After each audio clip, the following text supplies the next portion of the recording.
5, 4, 3, 2, 1, 0. All engine running. Liftoff. We have a liftoff. Hello, space enthusiasts. Welcome to the Space Business Podcast. So, do you know what a space elevator is? If you don't, it's sort of what the words imply, except we hope cheesy elevator music. The idea for such an elevator to space has been around for over 100 years, and it regularly appears in science fiction. In real life, Michael Laine from Liftport in Seattle has looked at how to bring this into reality for the last 20 years or so. So let's learn about the current status and outlook of space elevators. As always, feel free to email us your questions or comments on the episode at spacebusinesspodcast@gmail.com or post them on our Twitter, which is podcast_space. And if you do enjoy the show, please leave us a review and or rating on your favorite podcast app so more people can find the podcast. Now here are a couple of short messages about our sponsors, then please enjoy my conversation with Michael Laine. My name is Raphael Rodkin, and I'm an investor and advisor to space companies. Just as a reminder, this podcast is for informational purposes only, and nothing should be taken as investment advice. This podcast is sponsored by Nano Avionics, a satellite manufacturer and mission integrator. Their technologies enable many space companies worldwide to offer services that improve life right here on Earth, such as providing global connectivity, conducting Earth observation, or contributing to scientific discoveries. Check them out, and also check out my episode with the CEO and co-founder. Sadly, I am not a rocket scientist, but I'm an alumnus of the International Space University. ISU offers a number of educational programs about space worldwide. Check them out at isunet.edu. Everybody, I'm here with Michael Laine. Welcome, Michael, to the show. Thanks. Good to be here. Thank you. I appreciate it. So, Mike, is it Michael, by the way? What do you prefer? Michael, if you don't mind, please. Yeah, of course. So, Michael, you have been in space for quite a while. And it's funny, usually when I say that to somebody, you know, it's been careers like somebody has been with one of the big satellite services operators forever, or somebody has been with NASA forever. But that's not your case. Tell us about your story with space. My story is pretty unusual. I mean, I took it's a crooked path to space, right? So I was a very poor student in high school, mostly because I skipped a lot of schools. So I went from high school into the Marine Corps, which is a kind of an unusual path.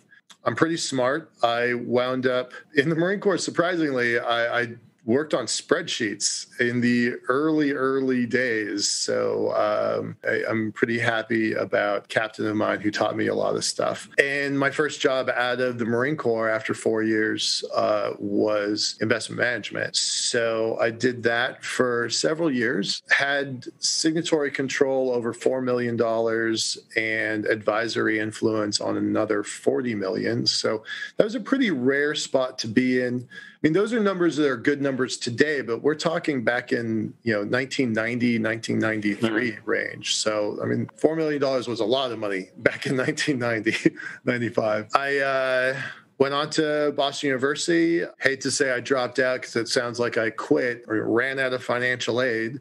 So didn't graduate at BU, got to almost my senior year, so that's a little frustrating. Came back home and started an internet company, which was also a pretty unusual thing to do. That was in 1995, 90. So that was the right time, clearly, for starting an internet company. Yeah, no, it was. It was the very, very, very earliest days of the internet. So who's left of those days that were started around me?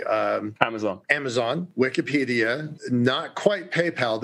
They actually started after we did. Yeah, and Craigslist. Like those are the only three like name brand organizations that are still around since 1998 or so. And the internet company worked out okay. I mean, not great. The real estate company worked out much better. And in 2001, I kind of found myself in this very interesting position where I could have been retired. Like I had enough personal capital because of my real estate. The internet company had closed, but because of my real estate, I had enough personal capital to effectively be retired in my early 30s. That's a really weird spot to be in. It's an unusual spot to be in. So that's when I started space. So I didn't really start space. I'm 53 now. I didn't really start space until I was in my early 30s. What triggered you at that point in time to look at space?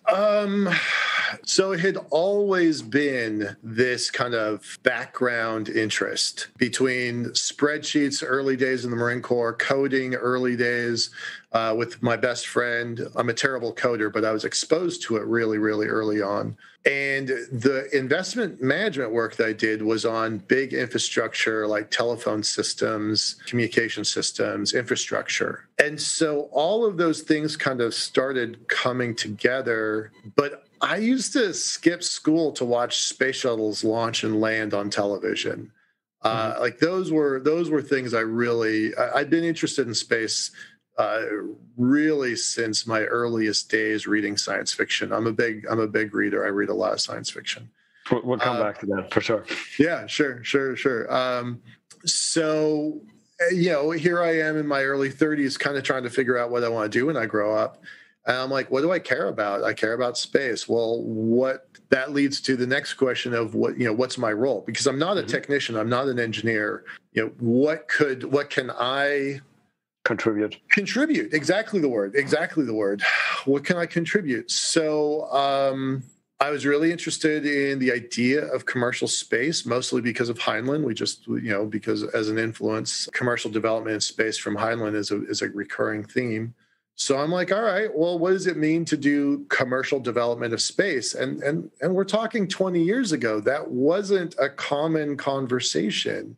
I posted this message board. Remember the days when message boards were relevant? Yep. I posted a message board to space.com basically as an open invitation. Who wants to start talking about commercial development? And this guy who eventually became my business partner, Dr. Brad Edwards, he had a contract with NASA, the NASA Institute for Advanced Concepts, to work on the space elevator. And I'm like, that seems wackadoo crazy. I don't really want to meet up with you. I don't really want to chat with you. He was in Seattle, I was in Bremerton. We were only about an hour distance. And so, he bought me lunch. And lunch turned into dinner. And that turned into drinks afterwards. And we were probably in that cheesy little Chinese restaurant for, I don't know, 6, 7, 8 hours. I mean, they closed the restaurant around us. And I was fascinated. And it's not hyperbole to say that afternoon changed the course of the rest of my life. So Edwards and I started working together. This was in the end of 2001, 2, and 3. He published the final report, I guess, in 2003. We didn't really get along particularly well. And so when the NASA contract came to an end, for a lot of reasons, we decided to not continue working together. There's a fair amount of frustration and animosity between us at that point. We had very different opinions on how to move forward. And so I started Liftport, my commercial space elevator company, in 2003. 4, 5, 6, and 7, still doing all that work. We had a pretty good sized team. And we worked on kind of 2 main areas. We worked on material sciences, carbon nanotubes, nanotechnology, and we worked on robotics. So Mike, let's take a step back here, because obviously we're sort of like a non-technical podcast trying to reach a broad audience. So you mentioned space elevator, and that just sounds very interesting. And we can't suppose for a minute that everybody here knows what a space elevator is. So can you just give us the quick summary on what a space elevator is? Sure. So there's 2 kinds of elevators. The one that is the most well-known and I would say arguably famous is the Earth elevator, or I refer to it as a centripetal elevator. So imagine you have a ball and a string and you're spinning it over your head. The string in the middle stays straight, right? So now expand that to an Earth-sized system. The Earth is rotating. You have a counterweight, a satellite, deep out in space with an extraordinarily long, strong string. The mechanics of that are the same. The string stays straight. So if you can expand that string from an Earth-based system, you can climb up and down that string. You would have to have an extraordinarily strong material. In this case, 20 years ago, the assumption was carbon nanotubes, but you could mechanically climb up and down that ribbon. So that's the Earth elevator. Okay, let's just stay on that for a couple of minutes, just to explore this a little bit more detail for the benefits of the listeners. So I should have studied up more on this before our talk. I got you. But here we go. I'm going to sort of like, grasp at strings and sort of like my incomplete knowledge of orbital mechanics and all of that and physics. So I'm assuming that obviously you want us to stay in one place above Earth.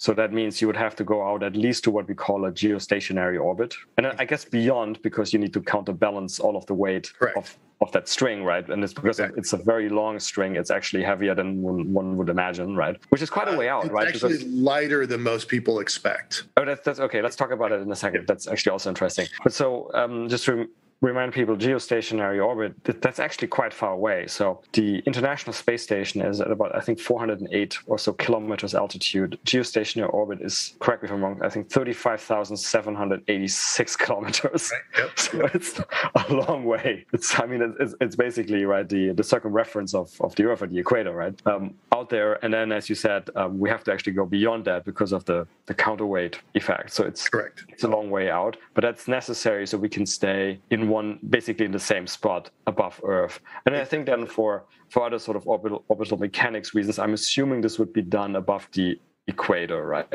All of that is exactly correct. Yeah. The original plan, the baseline is that it would be built on a ship out in the ocean. The area that we particularly liked was directly south of San Diego, directly west of Quito, Ecuador, about 2,000 kilometers out from Quito, Ecuador. There are 3 or 4 locations in the world that are particularly interesting. They have low clouds, low lightning. The equator, everybody always worries about storms. Most storms don't cross over the equator, so you've got a pretty benign environment there. But that's where we want it to be. We looked at land-based locations. First, not to offend anybody, but name a politically stable equatorial nation.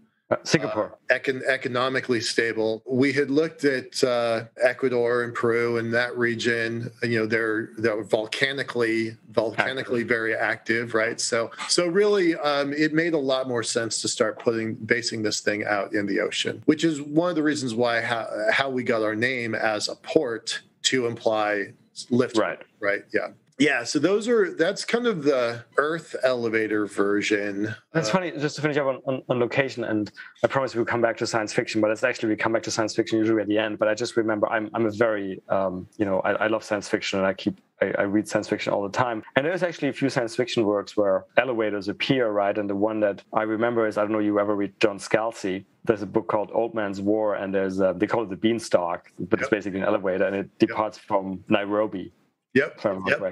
There's a lot of fiction out there with the elevator. The 2 that are kind of the most famous because they really popularized the idea in the public consciousness is Web Between the Worlds and Fountains of Paradise. Arthur C. Clarke actually sat down with one of the earliest pioneers of the elevator, a guy named Jerome Pearson. Pearson died just maybe 4 months ago, but they were contemporaries. They talked to each other, somewhat frequently, and they helped make the elevator possible. Like, I give them a lot of credit for kind of sparking the public imagination. There's a huge elevator culture in Japan, mostly because of anime. So yeah, it's been somebody kept a list. I think there's at least 50 books, 50 stories with elevators in it, including things like South Park and Numbers. I was in the TV show Numbers, just like a 10-second blip. Yeah. Veronica Mars, South Park, like a bunch of stuff. You just see it every once in a while. Not as common as we saw it, years ago when Edwards and I were working together. But it's in a lot of science fiction, a lot of video games, especially. Tons of video games. Yeah, so it's really captured people's minds. It's interesting.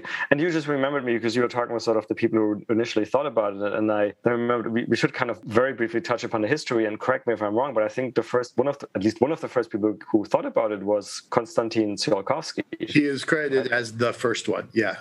Yeah. So for folks that don't know that kind of history, Silivskovsky, I mean, arguably, he is the father of rocketry, modern rocketry. And, here's this guy, popular legend, right? Nobody has proof of this. It's not like we're like filming, people back then. But in the 1880s, 1890s, here's this Russian school teacher in a 2-room schoolroom in the harsh winter environment, drawing rocket equations on a chalkboard and trying to figure out the rocket equation. I mean, I find the idea of drawing out the rocket equation on a chalkboard 130 years ago, just to be absolutely mind-boggling, right? And so one of the things he came up with are the original equations for what is now known as the space elevator. So Russia really had the head start. Silivskovsky really started it. Another guy who isn't really well known is a guy named Yuri Artsutinov. He's credited with independently inventing the elevator. It's interesting. The elevator has been independently invented at least 3 times, maybe 4 or 5. Okay. So Artsutinov, he has this, his father is a political prisoner in Russia, so he is deemed kind of an untrustworthy character. So he can't get a good engineering job, even though he's a good engineer. So he publishes in basically a child's magazine. Like in America, we have Boys Life. It's for Boy Scouts of America has this program, right? So he published in the Soviet equivalent of Boys Life on the space elevator. So that's another kind of independent invention. And then Jerome Pearson, the guy I just mentioned again. But there's about 60 years that separate Silivskovsky to Artsutinov, and there's another 20 or 25 years that separate Artsutinov from Pearson. Independent, verifiably independent invention of the elevator. But yeah. Did people always come out more or less in the same spot of how it should be done, or was there sort of like wrinkles? Yeah, no, they're really similar. You get more nuance. So Edwards and the rest of our team, like we had the advantage of having 130 years of prior work to look at. We had the advantage of looking at a bunch of science fiction. We had the advantage of better modeling software. But ultimately, the basic idea hasn't really changed very much. You have a ball and a string, spin it over your head. The string in the middle stays straight. Now, the variations sometimes include prior to our work, prior to Liftport's work and Edwards' work, a lot of the science fiction used a great big captured asteroid as the counterweight. Like, we think that's wackadoo crazy. Like, that's a terrible decision, because if something goes wrong, you're gonna create a dinosaur's nightmare. Oh, right. You will create an impact on Earth, is what you're saying. Right. So we think that's a bad plan. So early science fiction and early calculations hypothesize a really, really large natural counterweight. We don't have anything like that. So you were mentioning you got to go beyond the geostationary point. So it's a simple balance equation. The longer the string, the smaller the counterweight. And if you have an extremely long string, you don't need a counterweight. Any counterweight, because the last point of the string will effectively be the counterweight. Exactly. Yeah. Right. Gotcha. Right. I'm assuming, obviously, you guys looked at specific sort of designs and everything. I mean, what are you guys assuming? How far would you go out beyond geostationary orbit? So the Edwards reference design was about 100,000 kilometers. Quite a way. Quite a long ways. And that was predicated, honestly, that needs to be completely rebuilt, because 20 years ago, you only had some very small rockets available to you, Atlas or Delta rockets. And now we've got Starship, right? So, I mean, really, truly, everything changes after that. Which gets back to the question, sort of like, okay, 100,000 kilometer long string of the material of your choice, whether it's carbon nanotubes or maybe it's something else these days. I don't know yet. How much would it weigh? Because we were confined to building it with a small rocket, we were assuming an extraordinarily long strong string. Carbon nanotubes may be replaced with graphenes as a different substance, as a different structure. So that still is very intriguing. And then having, potential SLS or New Armstrong or Starship as a different launching system, you wind up with a different configuration. So that original 20-year-old document really does need some upgrades. The International Space Elevator Consortium, isec.org, they've got more modern work. I stopped working on the Earth elevator more than 10 years ago. So there are some edits and upgrades to that, but the basic idea, it hasn't changed very much from Tsiolkovsky. Not really. Details and nuance for sure, but the core idea hasn't really shifted. Okay, and I'm going to ask just some more stupid questions, just because, again, I should have just studied up more on this. But so you still obviously need energy to kind of leave Earth, right? The gravity well of Earth. And so let's say if it just simplistically and stupidly just was a rocket on the string, that obviously would be pointless. So I assume there's somehow the energy is guided along the string or something, right? So that you get away from what we call the tyranny of the rocket equation. Is that how it works? Or your viewers can't see it, but I've got robots behind me that what they do is they clamp onto the edges of the string and climb straight up. It's strictly a mechanical process of climbing. It's kind of like a cogwheel, like railway or something. Yeah, exactly. We've always described it as a railroad to space. Some of Liftport's work was that the ribbon would be maybe a meter wide, maybe 3 meters wide, and the robot, what we refer to as the lifter, maybe climb maybe once a week, and we were looking at maybe 5 tons worth of cargo every week. So a pretty heavy duty lift. And, you know, you got to remember, this predates Falcon. It predates all of these new modern rockets. So the idea of 5 tons a week to space, that was unthinkable, right? That was the big question is, what are we going to do with all that capacity, all that spare capacity? Now that seems kind of quaint and kind of trivial, right? In comparison with Starship capacity. Right. Yeah. I'm going to ask about this in a second. So, but was there also a plan? Was this strictly for cargo, or was there also a thought you could take people up with this? Or? It was definitely always about people, although later nuanced designs differentiated those. So you'd have one that was focused exclusively on cargo, and it would go a little slower. You have to go faster if you're going to put people on it, which means you're trading out cargo capacity for engine capacity. If you're going to put people on it, climbing through the radiation belts is really bad. So it takes about a week to climb from the ground to geosynchronous orbit. This is with people or with cargo? It takes a week with cargo. We would go much faster with people. But then even much faster, I assume, is it like a day or two? Day. Yeah, probably a day. Okay, so you definitely need, like, I don't know, the world's best elevator music. You need to have, we call it a Winnebago, right? You need a bathroom, you need a bed, you need a kitchen, you need, you're up there for a little while. And you mentioned a really important point, which I almost forgot to ask you about. You mentioned the radiation belts, but that's not the only thing. So again, we're still talking about the Earth elevator, and I know you're keen to talk about elevators in different places, and I promise we get to that very soon. But so while we're around the Earth, there's a number of things I could think about, which could be dangerous here, right? And you mentioned sort of lower atmosphere already, there could be storms or something, right? But you can get around that with the right location. But base debris, radiation, as you mentioned, atomic oxygen. All of those things. Yeah. Lightning, wind, financial systems, political systems. There's so many hazards around the elevator. Like everybody tends to want to focus on the mechanical processes. I get that. It's a big mechanical system, but we definitely should not ignore, the laws and policies, the outreach, all of those other elements are super important for the construction and deployment. So debris is one that I'm really concerned about. ISEC did a study a couple of years ago based on debris, the International Space Elevator Consortium. They did a study a couple of years ago. I have some concerns about that study, but it's generally pretty good. I'm concerned about the activity in space.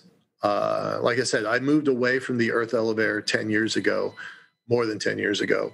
when I started working on this thing, there were 400 satellites at all in space, right? 21 years ago. We launched almost 800 satellites last quarter, right? Just think about that. Like, let that sink in for a second. Sure. We have nearly 4,000 satellites, or maybe we've crossed over 4,000 satellites, but we're in that range. Rough. I mean, just Starlink has like, I don't know, 1,300 now. Yeah. So in 20 years, we've gone from 400 to 4,000. But 20 years from now, the Satellite Industry Association thinks that we're going to have between 90 and 110,000 satellites in the next 15 years. So how does an elevator dodge that? Like, it's one thing to say, okay, we're going to take the hits if you're going to get hit by debris. It's something very different if it's an active satellite that a nation state or a customer is relying on as an active system. Like, that is a different problem. There are different rules, different laws, policies, and norms associated with active assets versus the passiveness of debris elements. So the original plan, when there was 400 satellites,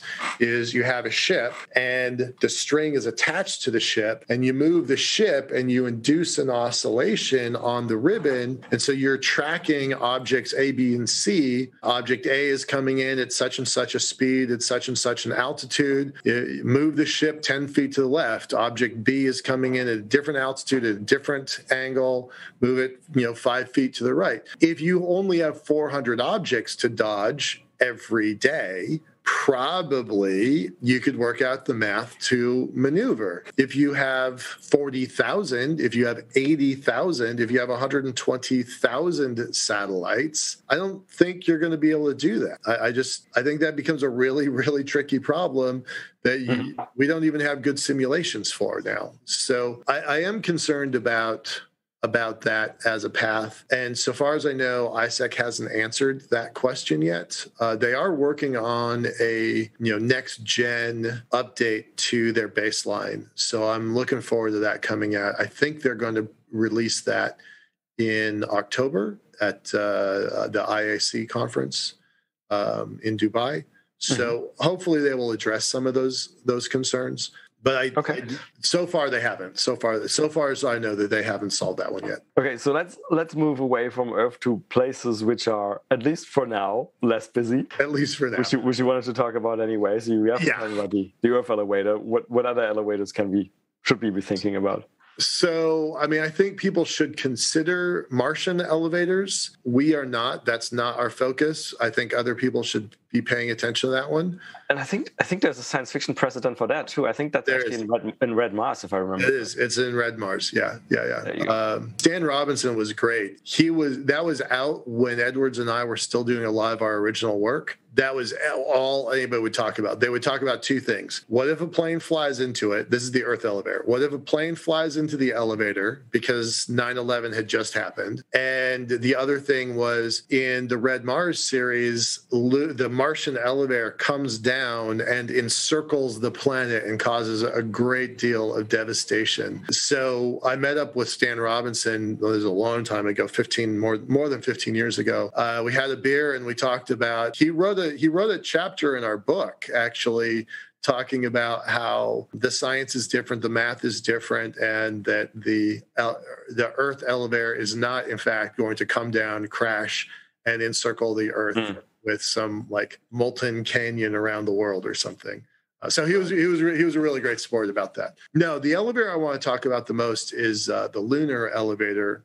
I talked about how the Earth is known as a centripetal elevator because of the centripetal force that holds it, that makes it work. So the Lunar Elevator is also known as a gravitational elevator because you're using the gravity of the Earth to hold the string straight. So imagine... Oh, it's the Earth-Moon system, basically. And exactly. That's where you balance out. And okay, gotcha. Yeah. Okay, so you got it, and I can tell visually that you got it, but let me kind of explain. Yes, please explain. Yes. Okay. So again, you've got a long, strong string. This time, you're going to plant the base of the string into the lunar surface at the equator. You're going to pull it back towards the Earth, a long ways towards the Earth, but not close enough to touch, right? So it's 435,000 kilometers between here and there. The string is going to be 200,000 or more kilometers. It's going to be a long string. But you are sort of outside all of the dangers that we have just talked about. There's no debris, there's no debris, there's no nothing. I mean, there's the normal background cosmic stuff that's there. Yeah, and radiation, of course. And that's fine. The value of the Earth elevator is getting off of the Earth. The value of the lunar elevator is the opposite. It's soft landing on the moon. We go to Mars so much more frequently than we have the moon because it has an atmosphere. You can, even though it's a long ways away, you can slow down and stop on Mars. You cannot slow down and stop on the moon. It takes a lot of energy to slow down. You need propulsive like landing, rocket engines need to fire. So the same mechanical system of getting off of the Earth you can apply to getting onto the moon. So basically a zero energy requirement to just slowly drop down to the surface of the moon. Getting off of the moon is pretty easy. You would still use an elevator, but there's a lot of other mechanisms that might work out. With as much activity as is aiming for the moon right now, I'm very concerned about all of the ejecta and the plumes as rockets are landing on the surface of the moon. It's gonna make a pretty hostile environment even more hostile. Some of that dust is from each rocket landing and launch on the moon is going to cause ejecta to sit at ultra high altitudes for months, if not years. So I think the view of the moon is going to change once we start seeing a lot of rockets there. So I think the lunar elevator has a lot of value in soft landing on the moon, mass cargo, mass transit to the moon. But also, we started our designs long before there was such a thing as SLS or New Armstrong or Starship. So we were really, really fixated on soft landing on the moon because no one was talking about going to the moon. Now that lots of people are talking about going to the moon, we've kind of modified our plan a little bit to focus really on that Lagrange point, right? So if the Lagrange point is the gravitational midpoint between the Earth and the moon, we think that we can build an enormous space station there. So you would launch from Earth, coast out to the Lagrange point space station, and take a robot, a lifter, down to the surface of the moon. We think that's kind of going to be key to transportation there. So sounds like the lunar gateway, and then just improved. That's exactly it, right? That's exactly it. We think that this space station is going to be one of the key assets to going anywhere else in the solar system. In the American West, the pioneering of the American West, St. Louis was one of the last big stops from the East Coast. It was the jump-off point to the West. And we think that because of delta V numbers, energy required to get to other places, once you're at the Lagrange point, basically the rest of the solar system is almost energetically free. It's 0.14 delta V to get from the Lagrange point to Mars, right? That's a huge reduction in energy requirements. I mean, you have to be patient, but it doesn't take much to get anywhere else. It's actually cheaper to go from Earth, low Earth orbit, out to the Lagrange point, refuel, and come back to geosynchronous. It's actually cheaper to make that whole distance than it is energetically, than it is to go from LEO directly to GEO. I mean, I find that pretty amazing. And if you consider that a satellite's long-term value is based on how much fuel it has, the more you can extend the value of that satellite by having it refueled and having it topped up by going out to the Lagrange point and back. I mean, that's going to have impacts, economic impacts. So we think a lot about this space station as it relates to an asset for the rest of the solar system, as it relates to an asset for lunar development, and as it relates to the cislunar econosphere. The combination of that elevator plus that space station is really important. Yeah, so that's what we've been working on. Really, we had kind of epiphanies maybe 10 years ago, but the real work only started maybe 4 years ago, in the last 3 years that we've been kind of reformed as a company. I mentioned, we closed the first version of Liftport in 2007, but we reopened the new version of Liftport just a few years ago, 2017. So we're a much smaller team now. We were 14 people. We're now 4, 2 full-time, 2 part-time. I think we're growing. I have high hopes that we're going to grow. I think we're going to get some good news this summer. But it's a very different kind of company. I would like to get back into doing robotics like we were doing a while ago. And I want to do a lot of materials testing. Those are the 2 areas I want to get back to. So leaving aside your Earth elevator for the moment, because you do have this added complexities that we talked about. It's more, it's a lot of difference. The Earth gravity is very high. It's you have the debris and all of that. For the lunar to Lagrange point elevator, in terms of the component technologies that are necessary, I mean, could we build this now, or how far are we away? And no, we have it now. There are at least 11 materials. They're all candidates. They are all strong enough. None of them are what we call Goldilocks materials. None of them are just right. Some of them have elongation. Some of them have creep problems. Some don't handle light or radiation particularly well. So the expectation is you'll have a core material and a cladding material that covers it. But yes, absolutely, Raphael.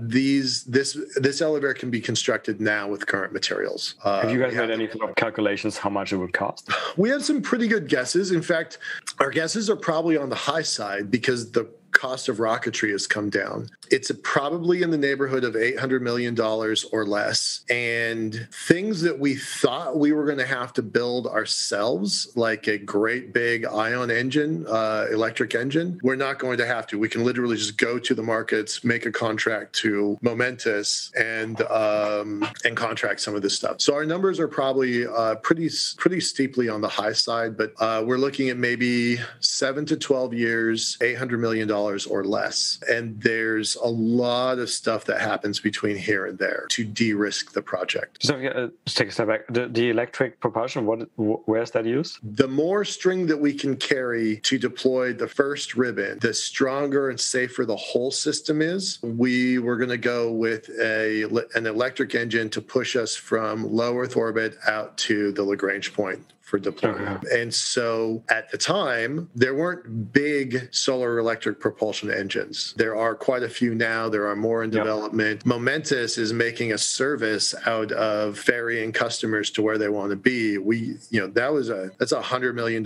development effort that we don't have to do at all anymore. So when I say, it's an $800 million project, we made the decision to keep that number, but it's probably very much on the steep high side of things. The string, for example, we've got a quote from a supplier. It's $30 million for the string. I mean, that's not the hard part. That's $30 million for the core. That's not the full price because, like I said, we have to coat it with something. It's not hard. It's gotten so much easier in the last 10 years just because the global interest in space has gotten better. Communications have gotten better.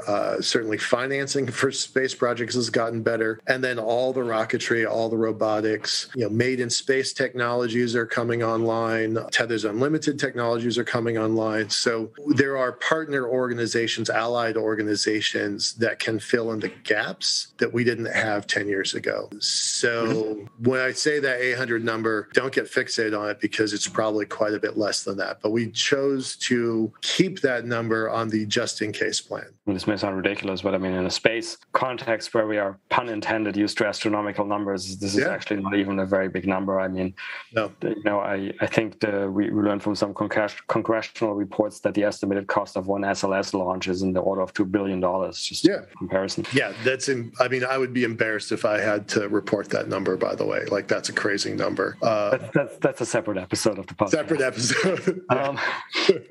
So But how is the traction? I mean, this is a very interesting concept. Again, it has a very long history, starting with Konstantin Tsiolkovsky. Certainly in space, I think probably most people who think about sort of, about space access and how we can get into space are familiar with it. Mm-hmm. How is the interest and the traction with like various entities of this now? Like, how does the government, how does NASA think about it, and other relevant entities? So I want to be very clear with my language and not step on anybody's toes. We have a very interested ally in a very senior position, but I can't name him because he can't officially work on the project yet. That sounds like I'm fishing. I'm glad this isn't. Sorry for the folks listening. I'm showing Raphael something. So this is I'll explain this to you later. But we have a good friend that is really interested in the project, and that person has made a lot of effort to showcase our tech. We've written reports. These reports have gone to senior officials, FAA, Air Force, Space Force, NASA, DARPA. So our work is getting out into the world. I've participated in several really interesting meetings. Those meetings have not turned into capital yet. I think that they will. We're applying for some stuff. We'll know a little bit more in August. I think we'll be a little bit closer. And I apologize for being vague, but I can't risk the wrath or frustration of these allies by naming them. Because then, I got burned pretty bad during my Earth elevator days, so I am far more careful on my Lunar Elevator days. So I want to talk about what we've done in the sense of, okay, we accomplished X, Y, and Z. I don't want to talk about, someday maybe we might perhaps possibly accomplish ABC. Sure, and that's fine. And you look, if those exciting things happen, and we are clearly all keeping our fingers crossed for you, we can just have another episode. That's good. Fine. Let's do that. Maybe we should talk in August. I'll make a note in the calendar to follow up with you. Yeah, I'll know a lot more. August and September should be pretty fun months for me. You can tell I'm smiling, but until I have it, I can't talk about it. Understood. Hold on a second. Yeah. I do want to talk about it for a little bit more, though, like things I can talk about, right? So we have a good plan. We're very close to releasing an offering to accredited investors, so that's coming soon.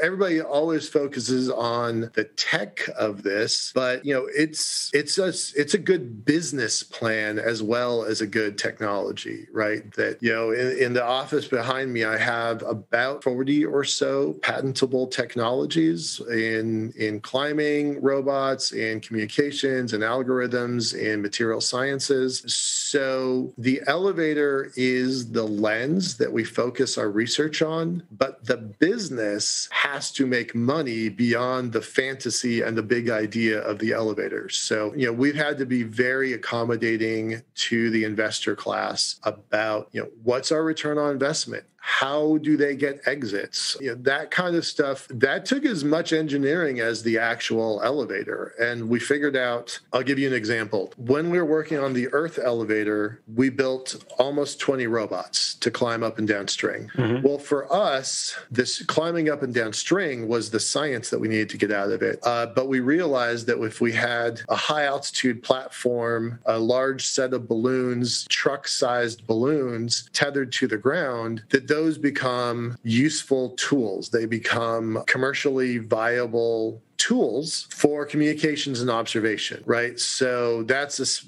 spin-off that we're kind of working towards. We've got a couple other spin-offs that we're working towards. Those things become, revenue generators for the company, as well as could be entirely new spin-off companies that we don't need that tech anymore. We're happy to commercialize it and hand it to somebody else with a lot of our IP. So that has taken as much effort as the engineering side.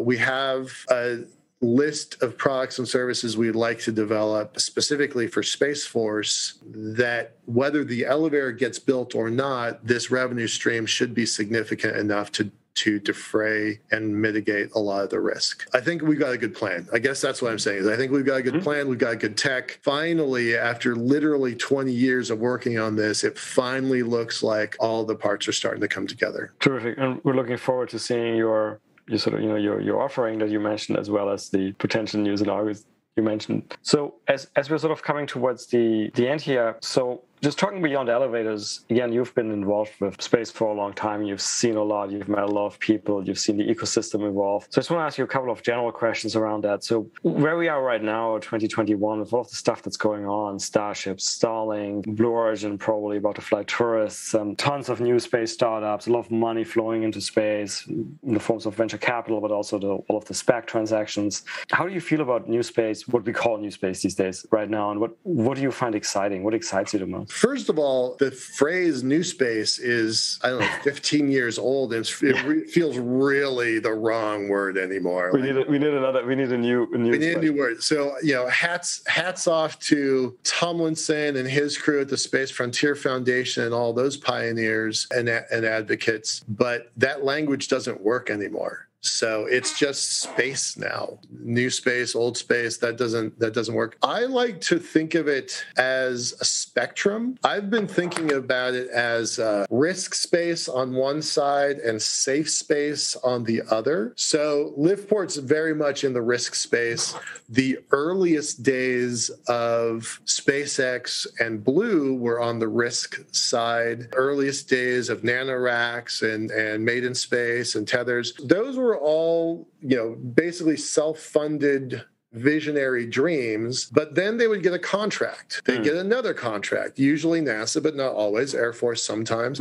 They get another contract, and they get another contract. And the more they moved from the risk space to safe space, the bigger they became, the more contracts they got, the more long-term revenues, predictable revenues they got, and the more likely they are to be gobbled up by either a SPAC or a roll-up company. Right. So they're starting in this risk space environment and incrementally moving towards this safe environment. I would say that most companies these days are hybrids. They're somewhere in this spectrum of risk versus safe. And the closer they get to the safe side, the more likely they are to be purchased or rolled up into another technology or acquired. So I think that evolution has been amazing. I've certainly been honored to be a part of it and pushing that evolution. This is not the world I expected to be in 20 years ago when I started. So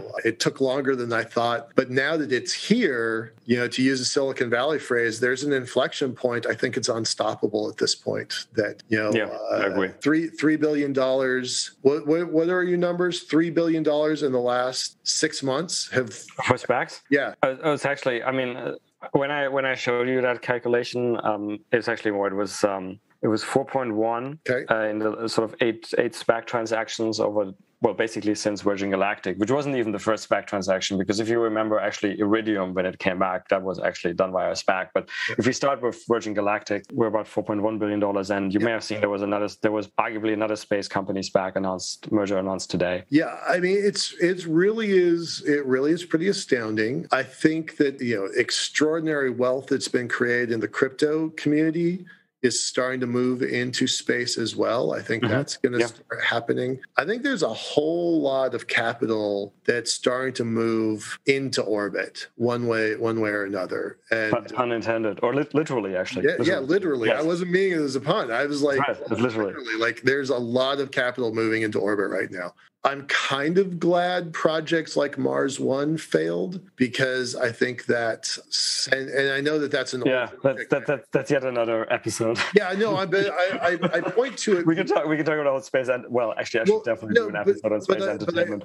I point to these failures as necessary in the ecosystem, right? Yeah. And that because this is a hard business to be in, it takes tenacity and commitment, and sometimes it takes a long time. I don't think there are going to be, it's not like building an app in Silicon Valley, right? It's not like you feed a bunch of it's not like you're going to fail within fail fast, and it's this failing fast means with basically during the time you're in Y Combinator, basically within a few weeks. Right. Yeah. No, it's not like that. It's not like that. So let me ask you another question sort of along similar lines, which is there anything else you can think of that's similar to space elevators in the way that it's a technology that people have thought about for a long time, that has inherent advantages, but maybe people got turned off or stopped looking because there was what seemed to be insurmountable technological obstacles, and they've been sort of forgotten. But that may now be that we now may be able to actually resurrect because technologies have advanced. Is there anything else you can think of? So I got into space because of space-based solar power. Like that's the reason I got into it. There's another episode.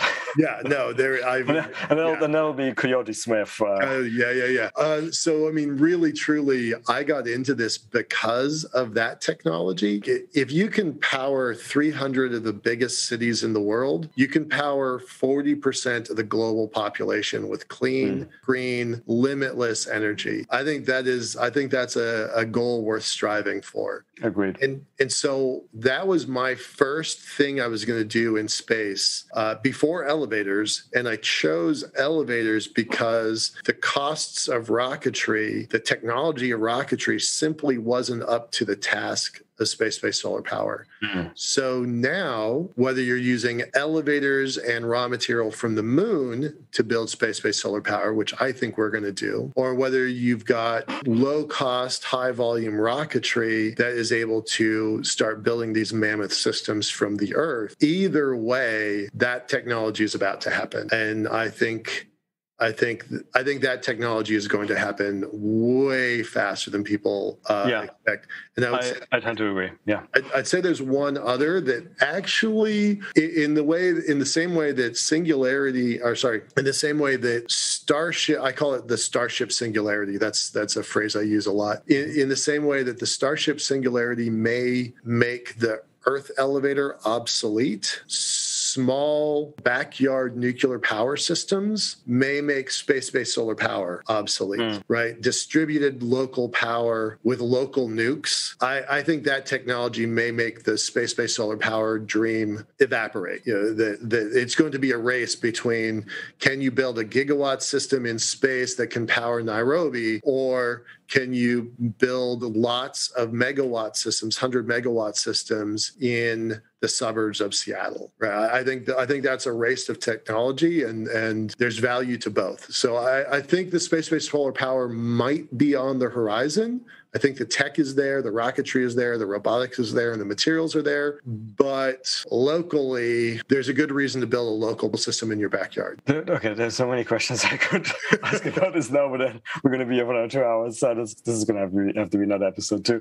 So let me finish up how I always finish up, and it's funny because the way I always finish up, as you may have seen from previous episodes, is on science fiction. And funnily enough, we actually already made quite a few references just during our talk, just because elevators have appeared in various places in science fiction. So we already mentioned John Scalzi, and that's where the elevator appears, is in a book called Old Man's War. And we mentioned Kim Stanley Robinson, and that's the Mars trilogy, and it appears in Red Mars. And for those of you who haven't read these books yet and you like science fiction, go and read those books. They're very good books. But the question to you, Michael, is I'm going to guess from our conversation so far, you do like science fiction, and what else do you like? What are some other works? And it doesn't have to be books, by the way. It can be I'm a big movies nerd.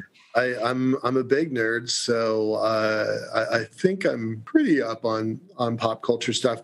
I don't have a lot of stuff on my desk. Well, right now I have a lot of stuff on my desk, but usually I don't have a lot of stuff on my desk. But I have a couple artifacts, so I'm just gonna show them to you, and I'll describe them on screen. So let me just carefully pick this up. So I have two books. I see Machiavelli, The Prince. That's not science fiction. And Don Quixote. Yes. And I have the Millennium Falcon, the Wright Flyer. That's the original Wright model. Mm-hmm. And then I have a bunch of Dungeons and Dragons dice on my desk. So this is a display I keep right in front of me all the time as kind of a reminder of where we're going, where we've come from. Mm-hmm. Yeah, I'm definitely a believer in kind of the Star Trek, Starfleet future. I like Star Wars. I'm a big movie guy. I'm a big movie nerd. I reread a lot of stuff for the lessons in them. Bio of a Space Tyrant is one I read pretty regularly. I read a lot of Heinlein. Moon is a Harsh Mistress. Fantastic work. Starship Troopers. Yeah, I'm a former U.S. Marine. By the way, I really, really wish they had named Space Force correctly as Space Corps, right? That should have been named Space Corps, and they should have used naval ranks for their Guardians. I like Guardians, by the way. They named the folks Guardians. I think that's pretty good. As a Guardians of the Galaxy. Yeah.